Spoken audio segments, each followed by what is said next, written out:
Welcome to Curiosity on the Move, where we prove it's never too late to learn something new.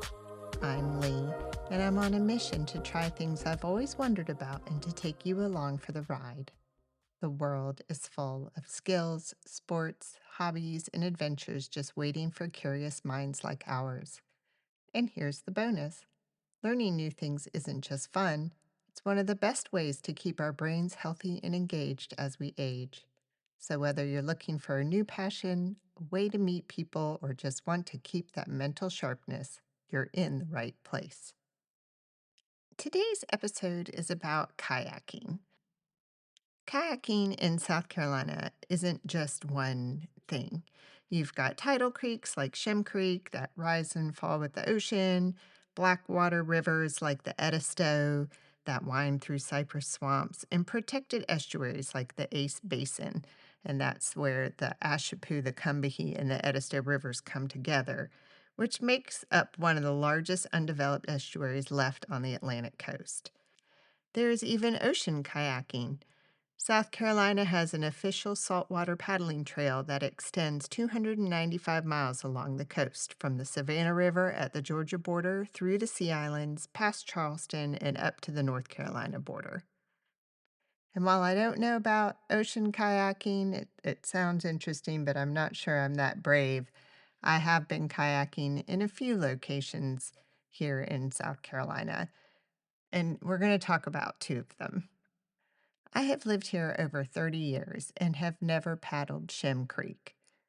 So if you know Shem Creek, it's the classic low country charm. There's shrimp boats, dolphins, the whole vibe. I went out with a group called Nature Adventures.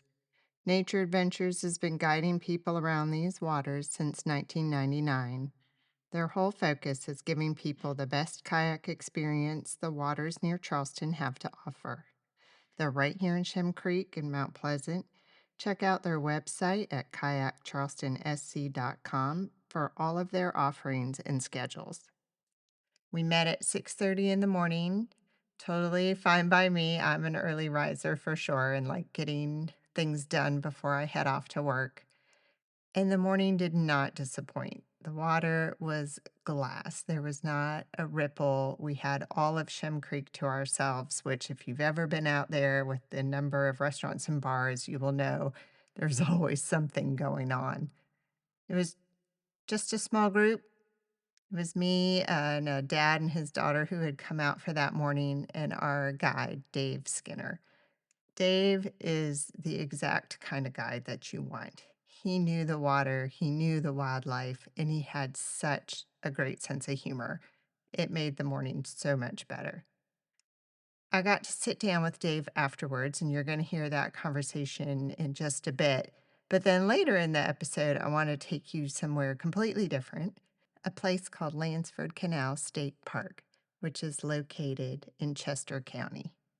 So Landsford Canal State Park is home to the world's largest population of rocky shoals spider lilies. These flowers are the most amazing things you've seen. They're so wild, and they grow in these massive clumps on these rocky shoals. So these flowers bloom every single year. They can be seen, generally, the rule of thumb is between Mother's Day and Father's Day, so somewhere mid-May to mid-June. Unlike my experience at Shem Creek, where you're exiting from a certain place, going out and seeing the creek, and then coming back to the same location, at Landsford Canal, you put in the water in one spot, travel about 1.5 miles downstream, and take out at a different location. The rocky shoal spider lily is threatened and is protected by the state. And a few years back, I was actually part of a legal effort to help protect the site. So getting to paddle out and see those lilies in person was a completely different kind of experience than exploring Shem Creek for the first time. So today's episode is really a story about those two different types of kayaking adventures. But let's start with Shem Creek and my conversation with Dave.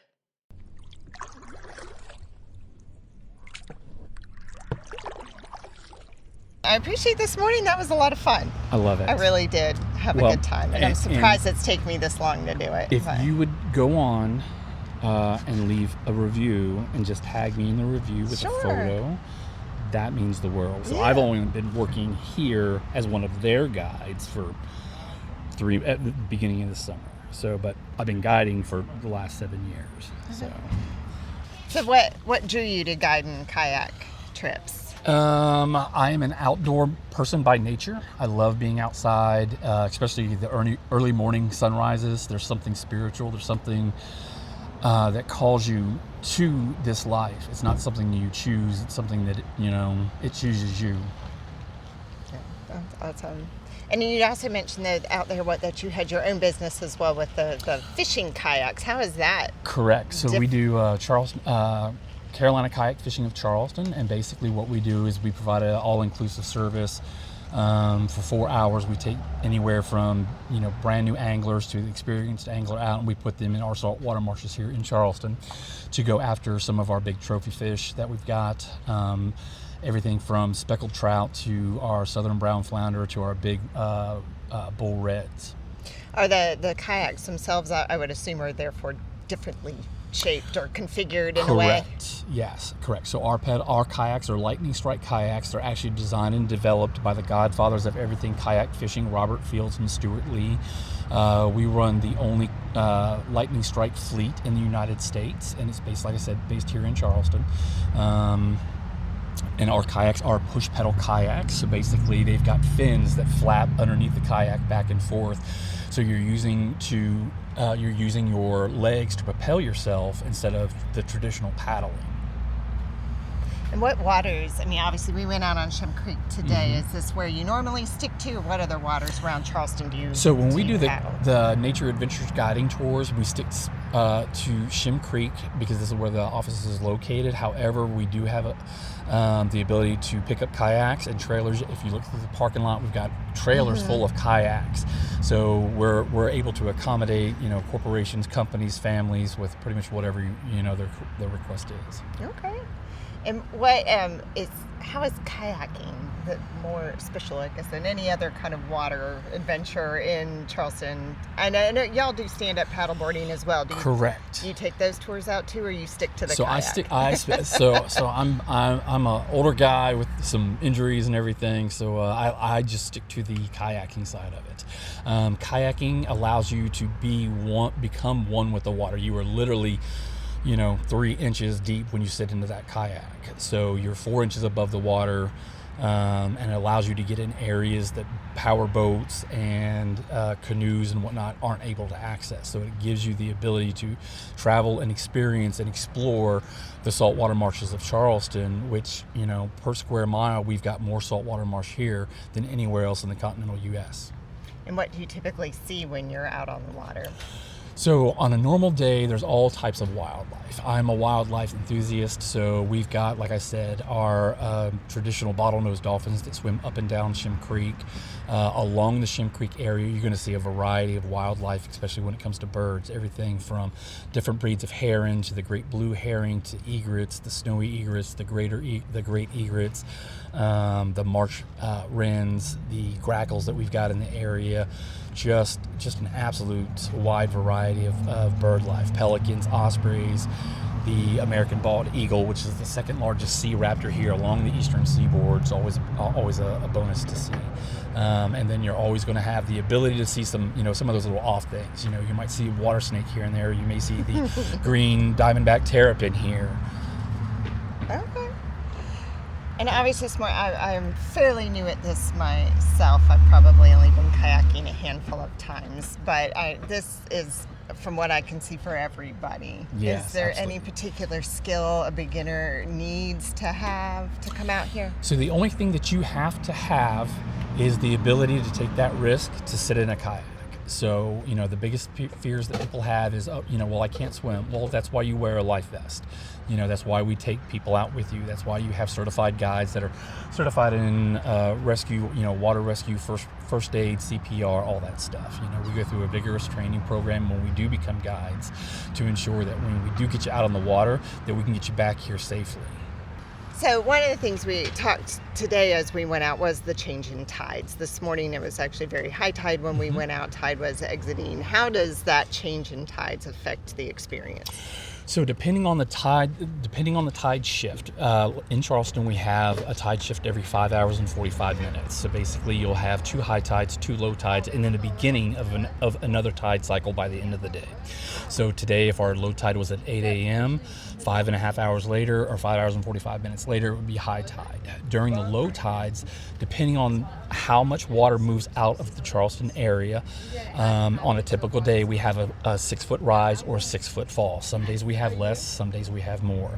0.0 is going to be your baseline tidal shift at its dead tide. So if we go into what we call a negative tide, or where the water actually drops below sea level, it can be a little more challenging to go way upstream into the Shem Creek area to get you back to see some of the really pretty houses and pretty live oak trees that we have back there. And normally what we'll do with that is we'll stick more towards the harbor side guided tours, teach you all about Pinckney Castle, Fort Sumter, the lighthouse out on Sullivan's, all the rich history that we've got here, the bird preservation, Crab Bank Island.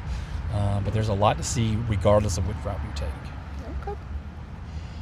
What do you hope people take away from this other than just the exercise? And it's some exercise, although thankfully, because it was so flat, I felt like maybe I didn't have to paddle quite as hard as I probably would on a rougher day. But with you and me just meeting this morning and finding out that we've been in Charleston roughly around the same time, about 30 years total, it's great because you got a brand new experience that you didn't even really know existed here in Charleston. You got to see something and do something that a lot of people overlook. When visitors come to Charleston, everyone always talks about downtown, the history of downtown, the markets they've got, the pineapple fountain, all that great stuff. And that's great, but Shem Creek holds something within itself to where it is an area of beauty, and one of the best ways to see Charleston is through Shem Creek and going out on one of these guided tours.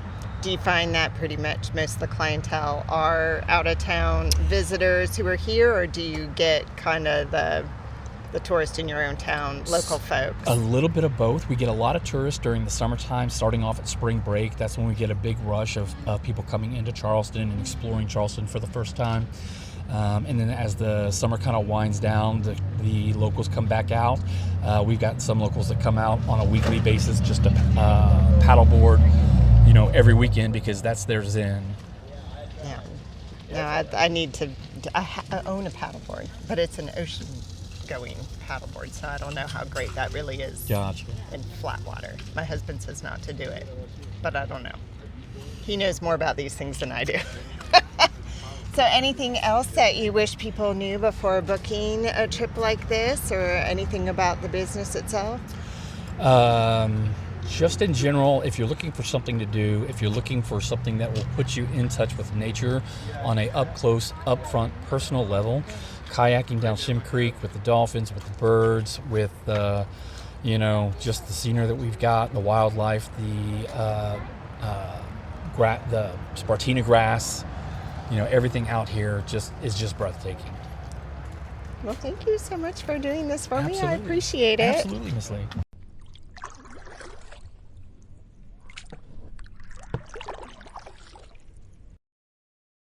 I love what Dave said. To go kayaking if you're looking for something that puts you in touch with nature. Charleston does a pretty good job of keeping green spaces, but we all get caught up in the day to day of work and commuting, errands, life, right? So to slow down and appreciate what's really all around us is precious, the least of all for our mental health. There's something about being out on that glass flat water early morning that resets your whole day. There's no wind, there's no chop. You're just that sound of your paddle, that morning sun coming up over the marsh. The birds are all out and moving. It really puts you in a good headspace for the rest of your day to get out and appreciate nature, something that's so unique to this part of the low country itself. If you're local and you've never done a Shem Creek tour before, such as myself, I would genuinely put it on your list. It's an easy, welcoming way into paddling. It is not a lot of effort, unlike kayaking down the Catawba River, which we're going to talk about next. While my show is mostly about activities you can find here in Charleston, I couldn't pass up the opportunity to talk about kayaking in another special part of our state. It's about 3 hours north of the Charleston area. Landsford Canal State Park sits along the Catawba River. It's up near the line with North Carolina. It's about 20 minutes from Rock Hill. And the history of that area goes way back. Long before any canal existed, this stretch of the river was used as a natural ford, a crossing point, by the Catawba people because the rocky shoals that made up the riverbed were too rough to navigate by boat. That same crossing later became important during the Revolutionary War. Both British and American troops crossed here before pivotal battles. It's also documented as being used in the Civil War when some of Sherman's troops crossed. Then, in the early 1800s, builders constructed an actual canal here, with stone locks, a mill, and a lock keeper's house. The canal created a navigable water route to move goods from the upstate. That canal operated for only about 15 years, from 1823, and was ultimately defunct by 1840 and replaced by railroads. A lot of that stonework is still standing today. You can walk the old towpath along the mile-and-a-half stretch there and see the locks in the ruins up close. But the reason most people make the trip today isn't just about the history, but it's what happens in the spring. Those same rocky shoals that made the river impassable for boats turned out to be the exact conditions a rare flower needs to survive, and that's the rocky shoals spider lily. This is a flower that only grows in fast moving rocky river shoals. A very specific, narrow set of conditions in this stretch of the Catawba holds the largest known population of them anywhere in the world. As I mentioned before, generally between mid May and mid June, Mother's Day to Father's Day, thousands of these white spider shaped blooms cover the water. It genuinely is one of those you have to see it to believe it natural events. I want to circle back to that idea again of connecting with nature, as Dave mentioned. I think that's why I love kayaking so much. Whether it's a sunrise paddle on Shem Creek or a trip out to see something as rare as the water lilies, there's something grounding about being somewhere that doesn't care what's on your calendar that day. And I will have to admit that the day we went out to see the spider lilies was actually a work day, but theoretically it was a work trip, so I wasn't in too much trouble. But it just is what it is, and you get to be a small part of that for just a little while. So there you have it. Two kayak trips, completely different feelings. Shem Creek was all about being new to the area. I had not been out there paddling before. I've been in this area for ages, hadn't had a chance to do it. That perfect setup, first thing in the morning, glass for water, our guide who made it so easy to relax into it, the kind of morning that really sets your day. It was definitely worth getting out there. Landsford Canal was about the spectacle to go out and see these lilies that bloom for such a short period of the year, but are absolutely indescribably beautiful. I think my take on both of these experiences is very different. Paddling out in Shem Creek, where you're leaving from one spot and coming to another, it's relatively flat and stable water. You get to sit in the estuary and watch the sunrise. While adventuresome, it's a little bit easier. Landsford Canal State Park was a little more adventuresome. Thankfully, we were even there on a day where the water wasn't that high. Duke Energy sends water down the Catawba River I don't know the details about how that water is released, how much of it at any time, but it can make for some pretty rapid conditions. We were there on a low flow day, but you still had to start at one spot and go downriver to another. They were very small, albeit still pretty scary drops. Got stuck on the rocks a lot. So there was a lot more effort involved for sure. But I highly recommend either experience. Again, one is a little more tamer than the other, so do what you feel most comfortable with. But both experiences have been eye opening in such a good way to connect back to nature and to myself. I will forever preach the importance of physical health, but mental health is just as important. And getting back into nature, really reconnecting, gives us such a sense of awe. You really begin to understand your place on this planet and your desire to protect it grows. I hope your desire to protect it grows. These things, these lilies, the marsh grasses, anywhere you are in this state on a body of water, it all needs protecting. We can't let places like this disappear.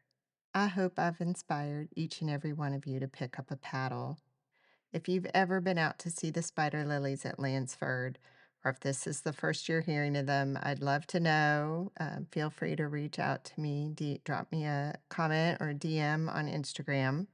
Appreciate y'all so much.